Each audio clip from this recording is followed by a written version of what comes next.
মধ্যপ্রাচ্যে কি তবে শক্তির ভারসাম্য চিরতরে বদলে যাচ্ছে?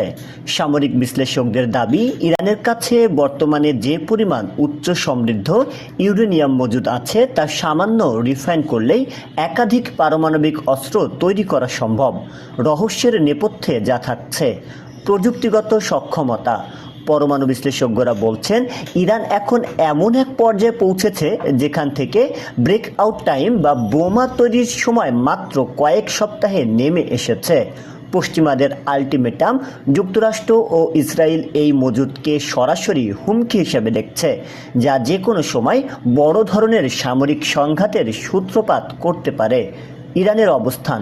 তেহরান বারবার এই কর্মসূচিকে শান্তিপূর্ণ দাবি করলেও আন্তর্জাতিক মহলের সন্দেহ এখন তুঙ্গে। ইরান কি শেষ পর্যন্ত পারমাণবিক ক্লাবে যোগ দেবে? উত্তর কোরিয়ার পথে কি তবে হাঁটছে তেহরান? আপনার মতে ইরান পারমাণবিক শক্তি অর্জন করলে তা কি মধ্যপ্রাচ্যে শান্তি আনবে নাকি বিশৃঙ্খলা? আপনার বিশ্লেষণ কমেন্টে জানান এবং এই গুরুত্বপূর্ণ বৈশ্বিক আপডেট খবরটি শেয়ার করুন। শাহরিয়ার হিমেল, ডেস্ক রিপোর্ট, নবরূপ টিভি।